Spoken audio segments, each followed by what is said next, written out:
Всем привет, друзья! Сегодня мы с вами приготовим самсу.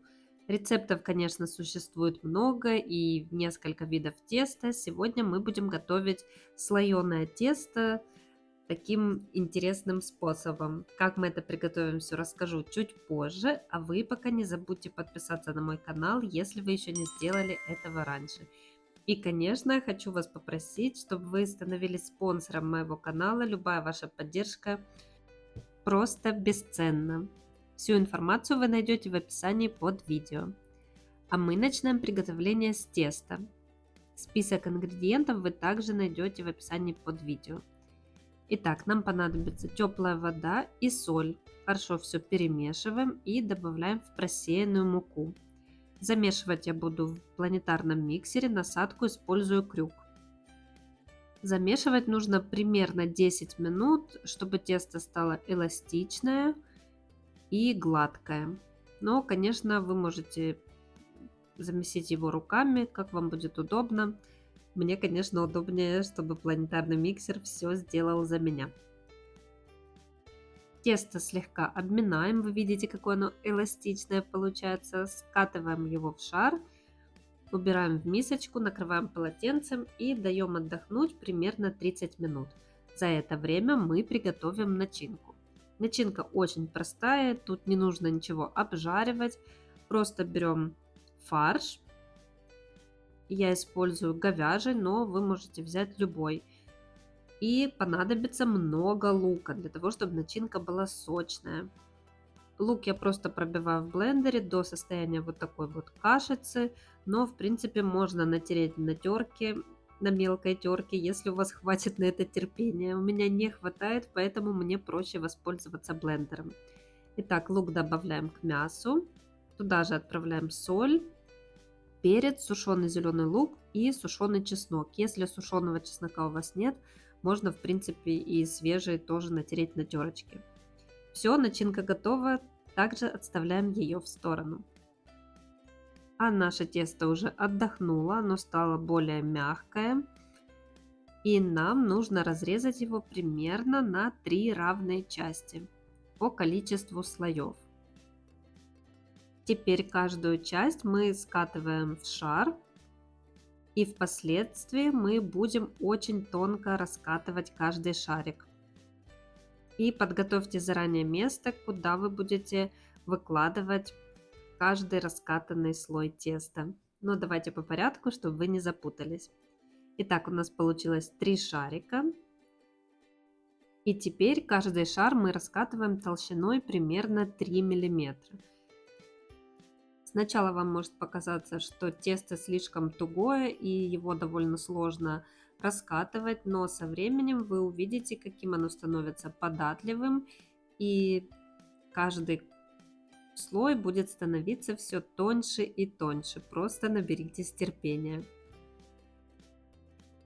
Размер должен быть примерно диаметром 40 сантиметров. Неважно, какой формы это будет, либо круг, либо квадрат. Главное, чтобы примерно все 3 слоя были одинаковые.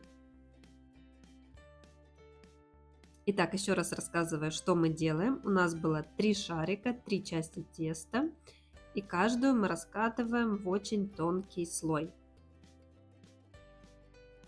Теперь берем наш слой теста и смазываем растопленным сливочным маслом. Тут хочу обратить ваше внимание на то, что если вы хотите получить самсу более хрустящую, как у меня, тогда берете растопленное сливочное масло. Если вы хотите получить более мягкую самсу, то берите просто масло комнатной температуры. Можете попробовать оба варианта, какой вам понравится больше. Итак, у нас был слой теста, мы его промазали сливочным маслом и сверху выкладываем следующий слой теста. И точно так же промазываем сливочным маслом. Выкладываем наш последний слой, третий, и тоже будем его промазывать сливочным маслом. Масла вам может понадобиться больше или меньше в зависимости от того, каким диаметром получились ваши слои. И теперь нужно свернуть рулетик, очень плотно сворачиваем, чтобы не было пробелов, для того, чтобы у нас было как можно больше плотных слоев. Масло может немножко вытекать, ничего страшного, все, что нужно, тесто в себя возьмет. Так что не переживайте. Вот такой рулет получается.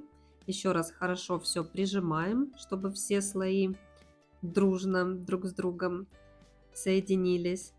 И берем лист пергамента, заворачиваем наш рулет и отправляем его в морозилку примерно на 40 минут.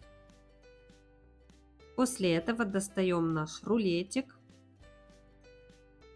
Вот такой он стал плотный, масло уже не вытекает.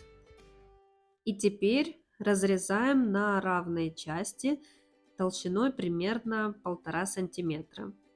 В итоге у вас получится примерно 13-15 кусочков. Вот такие слои получились внутри. Естественно, в серединке больше слоев. По краям они получились более ровные, но вы увидите разницу. Для чего нам нужны эти слои? Для того, чтобы после выпекания на самсе были вот такие красивые узоры. Вы увидите их, если вы все сделали правильно. А этот кусочек я сделала из окончания рулета, поэтому слои не сильно видны. Сейчас вы увидите разницу и поймете, о чем я говорю.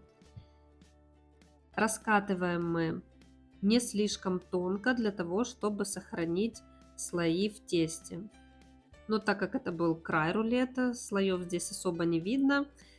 Теперь покажу, о чем я говорю, и возьму кусочек из середины рулета. Вы видите, какие здесь получаются узоры. Раскатываем очень мягко для того, чтобы не повредить слои. Выкладываем начинку и формируем такой треугольничек. И вот об этих слоях я говорила. После выпекания получится красивый такой симпатичный узор. Это была серединка рулета. А вот этот кусочек, который без узоров, был как раз из края рулета.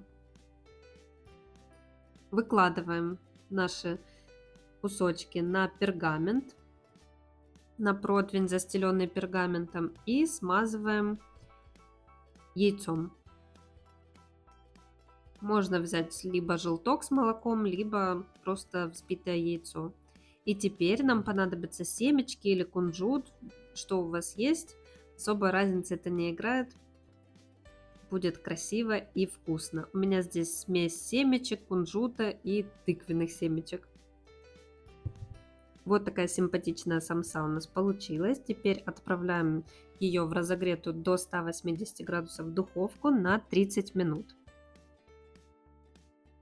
Не пугайтесь, что масло слегка подгорело. Это никак не будет сказываться на вкусе, просто лишнее масло вытекло и, естественно, при выпекании оно начинает гореть. Согласитесь, выглядит очень даже аппетитно. Но давайте теперь посмотрим, что там получилось внутри. Самса получается хрустящая, но внутри начинка очень сочная. Я надеюсь, вам понравится этот рецепт. Обязательно поделитесь в комментариях, что у вас получилось. Всем спасибо, берегите себя и до скорых встреч. Всем пока!